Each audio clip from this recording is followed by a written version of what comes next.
নমস্কার বন্ধুরা, সঞ্চিতা রান্নাঘরে আপনাদের সকলকে স্বাগত জানাই। আজকের রেসিপি সর্ষে ভেন্ডি। তার জন্য নিয়েছি ভেন্ডি, আলু আর ভেন্ডিকে আমি এইভাবে কেটে নিয়েছি।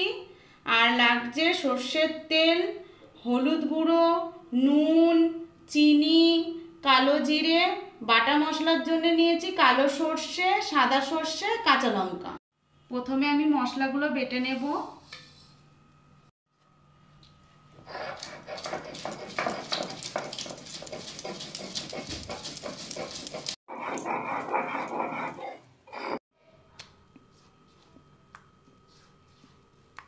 কড়াই গরম হয়ে গেছে, দিয়ে দিচ্ছি তেল। তেল গরম হয়ে গেছে, ভেন্ডিগুলো ভেজে নেব।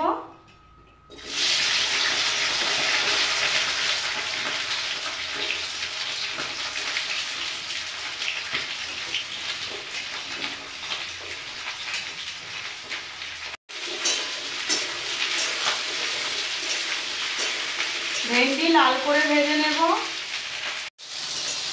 ভেন্ডি লাল করে ভাজা হয়ে গেছে, তুলে নেব।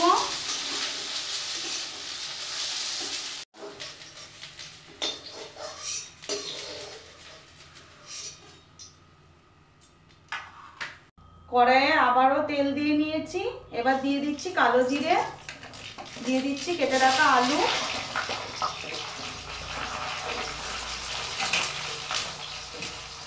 আলু লাল করে ভেজে নেব। আলু লাল করে ভাজা হয়ে গেছে, দিয়ে দেবো বেটে রাখা মশলা।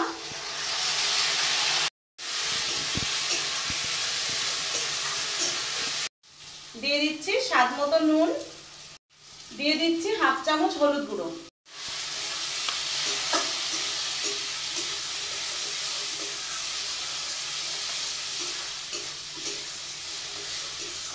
দিয়ে দিচ্ছি মশলা ধোয়া জল। ভালো করে মশলাটা নেড়ে নেব। মশলা ভালো করে নেড়ে নিয়েছি, দিয়ে দেবো ভেজে রাখা ভেন্ডি। দিয়ে দিচ্ছি অল্প একটু চিনি।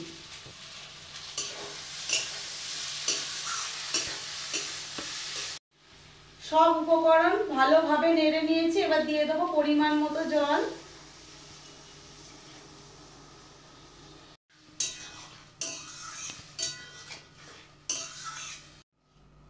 আলু সিদ্ধ হওয়ার জন্য ঢাকা দিয়ে দেব। ঢাকা খুলে নেড়ে দেব। আবারও কিছুক্ষণের জন্য ঢাকা দিয়ে দেব। ঢাকা খুলে দেখে নেব আলু সিদ্ধ হয়েছে কিনা। আলু সিদ্ধ হয়ে গেছে, রান্না হয়ে গেছে, নামিয়ে নেব। সর্ষে ভেন্ডির এই রেসিপিটি যদি আপনাদের ভালো লেগে থাকে তাহলে লাইক, কমেন্ট, শেয়ার করবেন এবং প্রত্যেকদিন আমাদের ভিডিও পেতে আমাদের চ্যানেলকে সাবস্ক্রাইব করে তার পাশে থাকা বেল আইকনটি টিপে অল নোটিফিকেশন করে রাখবেন।